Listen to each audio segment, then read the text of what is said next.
My name is Hannah Black, and I will be presenting on three-dimensional motion capture analysis for squat weightlifting exercise during a high-intensity weightlifting workout. High-intensity weightlifting is a style of exercise that commonly utilizes the two Olympic weightlifting movements, snatch and clean and jerk. HIW programs are becoming more and more popular. The graph on the left is an example of a study looking at the popularity of CrossFit. As you can see, the growth of these gyms have outpaced traditional gym models. Additionally, in a study by Renieke et al., found that HIIT increased interest by 274% between 2007 and 2016. With these increase in popularity, some clinicians are concerned because these movements include dynamic Olympic lifts and there could be an increased risk for injury. In a typical HIW workout, Olympic lifts are prescribed at a low weight for numerous repetitions, and the goal is always to complete the workout in the shortest amount of time. The sense of urgency to go as fast as possible often results in changes of technique throughout the workout. Little research exists on biomechanical technique alterations that may lead to injury during Olympic weightlifting movements. If researchers can quantify mechanical alterations after multiple lifting attempts, then they may be able to aid these athletes during high-intensity weightlifting workouts and help minimize technique alterations. Minimizing technique alterations may improve performance and reduce the risk of injury in HIW activities. Research has shown that there is a moderate risk for injury in HIW. However, it is not out of line from other participation activities. In a study by Matez, they found that movements associated with HIW had an injury rate of 3.1 per 1,000 hours trained. However, when we look within HIW literature, we do see an increase in numbers of injuries sustained, so injury rate appears to be going up within the people that do HIW. The figure on the right is from a study by Renieke et al., which found that overall injury percentage increased over 140% from 2012 to 2016. One of the defining characteristics of this workout style is that these exercises are often performed with multiple repetitions or to fatigue. So how do multiple repetitions affect lifting tasks? On the left, we have a study by Donald et al. That had participants do a simple lifting task up to 100 repetitions, and you can see that the trunk flexion angle significantly changed over the course of the repeated repetitions. On the right, we have a study by Hooper et al., where participants did a repeated repetitions of a squat exercise. As you can see in the figure, noticeable alterations were made throughout the exercise protocol. There's a lot of research that has been done on the snatch exercise. From this research, it is universally accepted that the snatch can be broken up into 6 phases, as you can see in the figure below. The snatch is known to produce a large amount of tension and overhead in the lumbar region in the shoulder joint. When snatch technique is looked at from a broad perspective, synchronization of the system consisting of the body and the barbell is key to a successful lift. Prior studies have been limited to sagittal and possibly frontal plane observations of these movements. Typically, bar path is the only factor that's shown. The figure on the right by Ho et al. Is an example of a common snatch research technique of drawing angle measurements on a sagittal plane video. The figure on the left is a study by Ho et al. That showed changes in bar path and how that can affect horizontal and vertical displacement, but we're missing a lot of 3D motions such as twisting effects and things of that nature that might be related to injury. 3D motion capture allows for data to be collected in all 3 planes of motion and provides a more comprehensive understanding of the movement occurring in this HIW workout. In sagittal plane data collection, the start of the weightlifter's feet, ankles, and shanks are always obstructed by the bumper plates on the bar. Motion capture allows for researchers to capture an unobstructed view of the start position for a better understanding of the movement. 3D motion capture can also accommodate for variability in a weightlifter's movement throughout longer workouts, whereas the accuracy of video analysis is compromised if the weightlifter just slightly shifts, changing his or her angle relative to the camera. Lastly, with the placement of 3D reflective markers that stay on the participant throughout the duration of the workout, 3D motion capture relies less on the accuracy of the researcher to select the correct anatomical landmarks for multiple angle measurements for each phase of the lift for the duration of the workout. HIW has grown drastically in the fitness world as an everyday means of exercise for the general population. With all the new interest HIW is receiving, there comes increased skepticism. Although injury rate has been reported to be lower than team sports and practices, There has been evidence that with increased participation, internal HIW injury rates are climbing. Olympic-style weightlifting movements such as the snatch are highly complex in nature and require a combination of multiple factors to be executed correctly. On top of the difficulty of these movements, HIW athletes must do them repeatedly, often until failure. Muscle fatigue has been shown to change movement biomechanics and may put athletes in an increased rate of injury during HIW routines. Pre-existing weightlifting research has focused on multiple interest areas such as joint kinematics and barbell trends. It has also used numerous different methods such as quantitative kinematic analysis and quantitative coaching instruction to report information accessible on the sport.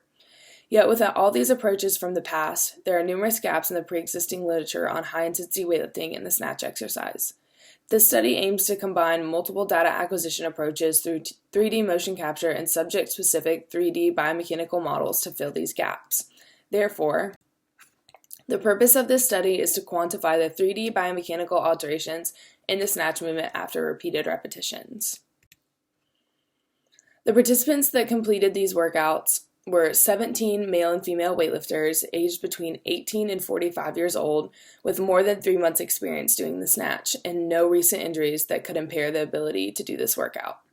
Once the participant arrived at the testing site, Tier 1 CrossFit, they read inside an informed consent and height and weight was measured. They also filled out a brief questionnaire that asked about injury history, weightlifting experience, and their estimated 1-rep maximum snatch. Participants were then prepped for bilateral upper and lower extremity motion capture using 53 individual reflective markers and 6 marker plates. Each participant completed the HIW benchmark workout, Isabel, which consists of 30 repetitions of the snatch for time. The weight used for the collection was subject-specific and was based off of 60% of the participants' estimated 1-rep max snatch. Participants were allowed to take as much rest between repetitions as they desired, but had a goal of completing the 30 repetitions as fast as possible.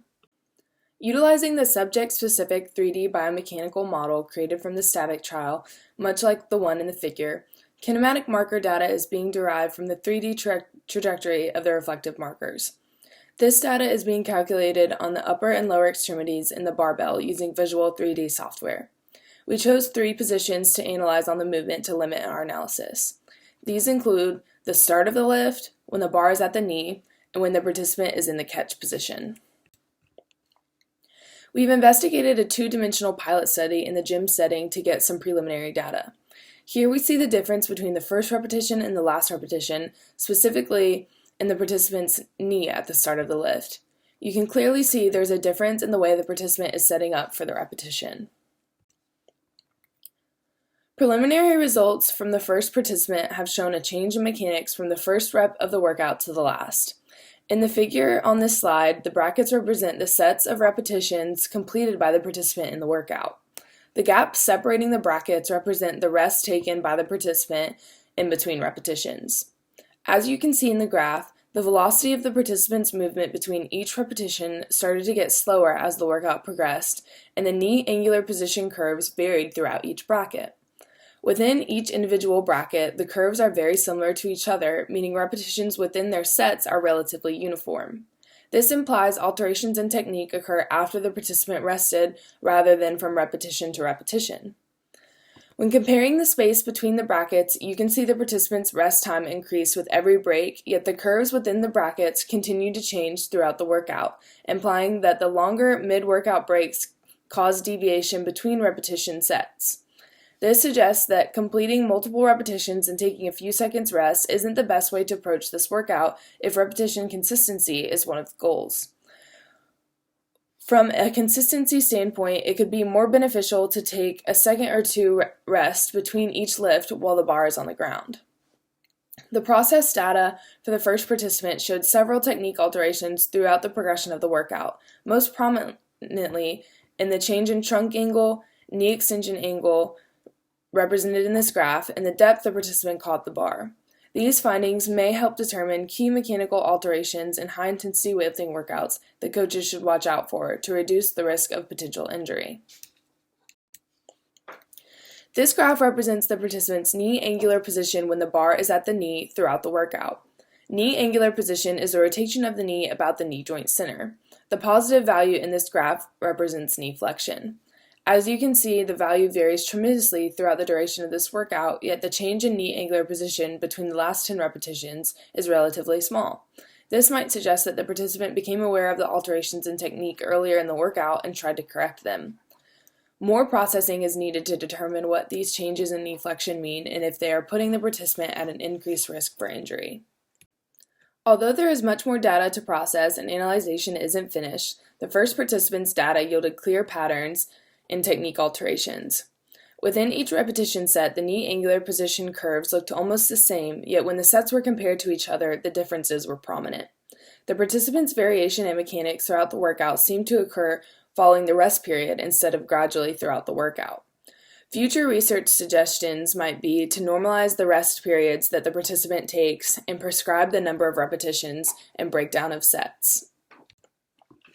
This research aimed to quantify 3D biomechanical alterations in the snatch movement after repeated repetitions. Based on the preliminary results, there were clear trends and patterns in the data showing the inconsistency when comparing sets of repetitions, longer break times leading into longer repetitions, and increased flexion of the knee towards the end of the workout. These findings will help research begin to understand the effects of fatigue and how it affects HIW movements. This research is starting to address the lack of 3D biomechanical studies in high-intensity weightlifting setting. Since the participants of this study range from novice to elite, these findings will be much more generalizable than studies in the past that only focused on elite athletes. Further data analysis is needed to fully assess alterations in mechanics in the high-intensity weightlifting setting and their implications on injury risk and lifting efficiency. I would like to acknowledge my mentor, Patrick Ryder, my research assistants, Evan DeVito and Dakota Godley, and Justin Jackson. Thanks so much for listening to my presentation. Please let me know if there are any questions.